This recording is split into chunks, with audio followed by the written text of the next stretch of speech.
Now just let me see. I know I've got some here somewhere. Oh, there it is. Yeah, that'll do nicely. That's a lovely roll of old carpet. It's woolen.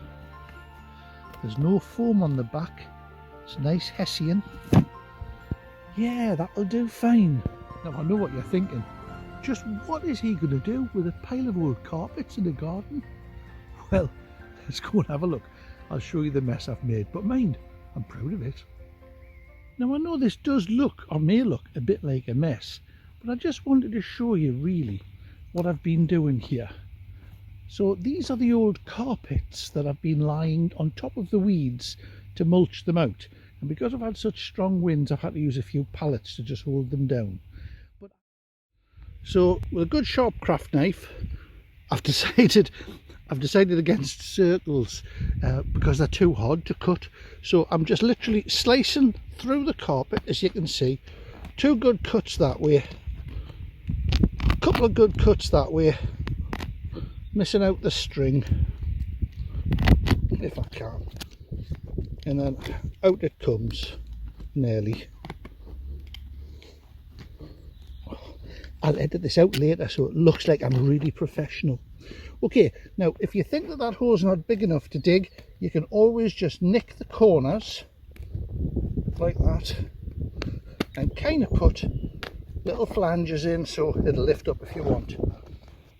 Now, no doubt your knife will get a little bit blunt because you're hacking through carpets. I use these knives up in L's. Buy them on eBay or another online auction supplier, and they're actually really good. I'm not sponsored by these, but mine with 3 followers who would want to. But the blade itself is made of carbon steel. It looks a bit dirty, but it will lose its colour, but it sharpens up like a razor, like an absolute razor. Now, don't underestimate the value of these things as well. It's what your granddad probably used a lot. These are, you get wet stones or oil stones. This one's an oil stone and it's been well soaked with oil over the years. One side of it is slightly rougher than the other. Don't know if you can make it out. But all you do with these is you've got them down on the ground, nice and flat. Make sure when your blade's opened, you've locked it in place with this little catch here. Well, otherwise it'll come down. And then with a nice firm hand, I might look like I'm dragging it both ways, but I'm not. I'm actually pushing it up and then I'm lifting it slightly. It's not very flat one, I'm actually sharpening on there. But hopefully you can see it. And what I'm looking for is a nice clean lip, a couple of mil that runs along there. Oh, it's getting better already. Now I've gone up that way on that way because I'm pushing against you. I'm dragging the metal up, dragging the edge of the blade up. When I come this way, I want to drag it down and across. So you see, just lift it up a bit. You'll get the hang of what the right angles in the end. I mean, there's all sorts of little guides you can have, and well, it's easier just to make a few mistakes until you get it right. So you can see that now, but that's lovely. But let's have a look and just see what it looks like cutting this next hole, I suppose, because the proof of the pudding is always in the eating, isn't it? So in it, oh, look at that, man. Look at that, that's beautiful. No trouble at all now.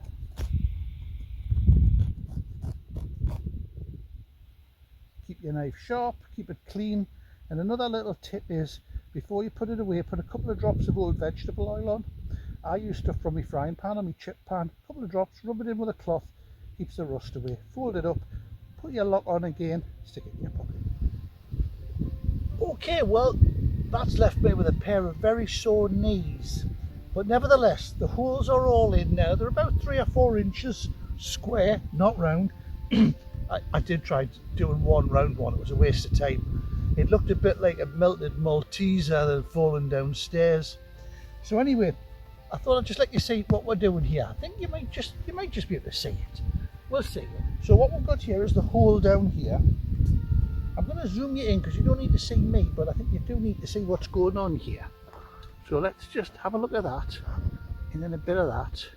There you go, that should let you see it now. Okay. So all we do is, we'll literally dig out a wee bit of whatever's underneath, good soil, bad soil, sand. In this case it's just this sandy soil. I put in a wee bit of compost. This is just a mix of compost I've bought and stuff that I've made up myself. And the tatties that I'm using, that may be back to front, but they're actually the red Duke of York, because I do like red tatties. Now remember, when we've looked at these potatoes, we're looking to have a couple of these nice little shoots on the top.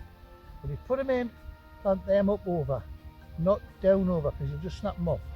Put them in, and all you're doing is you're putting that in about 3 inches down, so you're not going very deep. A little bit of compost back on the top.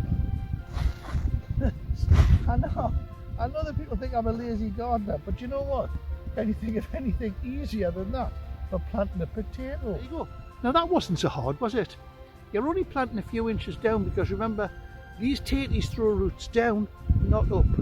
These are the first and second earlies, and they grow sideways. So by having them under the carpet, they're just going to grow along under the carpet beautifully. And when it's time to harvest, we'll simply chop the tops off the plants when they've gone yellow and kind of wilty, then roll back the carpet, and there's your tatties lying just underneath the carpet. Now to feed this stuff, I'll be using a liquid feed that I'll make myself with a little bit of horse muck, a bit of nettle, some chicken pellets in a big old dustbin. I'll show you how to make that later. But anyway, I'm going to get on here because I've got a couple of bucketfuls of these to get planted out, and I'll catch you again sometime. But thanks for joining me today. Bye bye.